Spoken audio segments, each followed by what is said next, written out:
Halo semuanya, balik lagi bersama dengan Mas No di channel Sini Mantul. Pada video kali ini Mas No akan menceritakan sebuah alur cerita film yang berjudul Ya Wis Ben 2. Film ini berasal dari Indonesia dan muncul pada tahun 2019. Film ini menurut Mas No sangat bagus, lucu dan kocak abis. Apalagi penggunaan logat bahasa Jawanya begitu kental dan juga ada pesan-pesan moral yang diberikan dari film ini. Oke, tak usah berlama-lama lagi, langsung saja, let's go. Check the mic and make sure it sound right, boys. Pada awal film diperlihatkan Pak Kepala Sekolah sedang memberikan sebuah pidatonya. Kemudian terlihat Bayu, Dani, dan Nando dan Yayan sedang manggung di pentas seni dalam rangka kelulusan sekolah mereka. Namun pada saat dimulai hingga intro musik terlewati, si Bayu tak kunjung menyanyi juga. Hingga Susan datang, barulah Bayu memberi kode kepada teman-temannya untuk mulai. Si Doni yang melihat tingkah temannya tersebut jadi gemes. Walah jancuk, ngenteni Mbak Susto. Akhirnya mereka pun memainkan lagu yang berjudul Konco Sing Apik. Setelah selesai pentas, ternyata kelulusan Bayu di sekolahnya tak seindah hubungannya dengan Susan. Atas permintaan papanya, Susan akan melanjutkan kuliah di Jerman. Namun, Bayu mengira kalau Susan akan melanjutkan di universitas sebelah Masjid Jejar Kauman, atau kalau disingkat Jerman.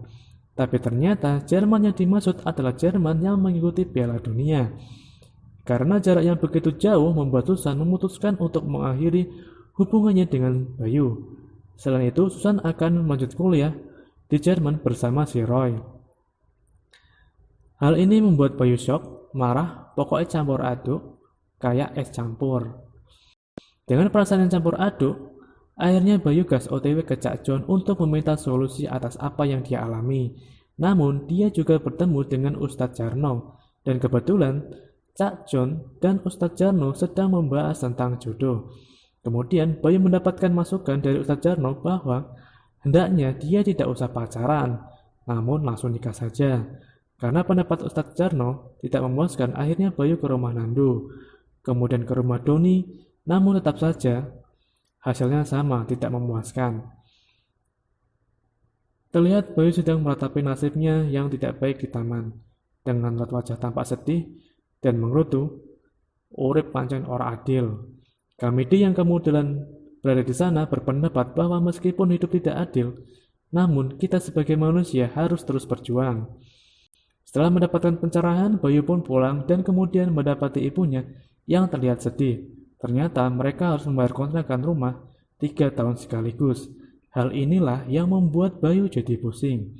Kemudian Cak John memberikan usul kepada Bayu bahwa sekarang Bayu bisa manggung kapan saja karena dia sudah lulus sekolah. Akhirnya malamnya Bayu mengumpulkan semua personel Yowis Band.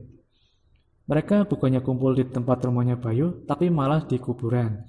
Cak John menjelaskan bahwa jika kalian gak sukses, bakal sepi kayak di kuburan ini. Namun Yayan mempunyai pendapat lain bahwa di kuburan tidaklah sepi, tapi justru rame.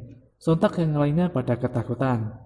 Akhirnya mereka pergi ke sebuah warung, kemudian Cak John memberikan jadwal manggung Yowis Band. Namun, pada tanggal 17, ternyata Yayan tidak bisa karena pada hari itu dia akan menikah. Keesokan harinya, upacara pernikahan Yayan pun dimulai. Dan tidak disangka-sangka, ternyata si Yayan ini mendapatkan istri yang cantik lewat ta'aruf, sehingga membuat teman-temannya kaget dan iri. Setelah pernikahan Yayan usai, akhirnya mereka mulai manggung. Mereka manggung dari di lapas, taman kanak-kanak hingga di acara kitaran massal yang berujung pada kerusuhan. Dan pada akhirnya apa yang mereka lakukan tidak mendapatkan hasil. Kemudian sekian berpindah ketika dalam perjalanan pulang, Bayu dan Doni tiba-tiba diklakson dan hampir ditabrak oleh sebuah mobil sedan. Kemudian turunlah seorang wanita yang bernama Marion dan Cak Jim. Setelah berbasa-basi, Cak Jim mengajak Bayu dan Doni ke tempatnya. Setelah ngobrol ngalor ngidul, Cak Jim menawarkan mereka untuk berkarir di Bandung agar band mereka bisa menjadi band yang top.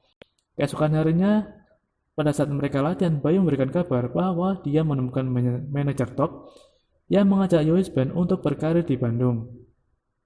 Namun, Cak John yang mendengar hal itu langsung lemas. Tapi apa daya, Bayu dan kawan-kawan sudah bertekad akan mengembangkan band mereka di Bandung. Setelah sampai di Bandung, ternyata apa yang dijanjikan oleh Cak Jim tidak sesuai apa yang disepakati.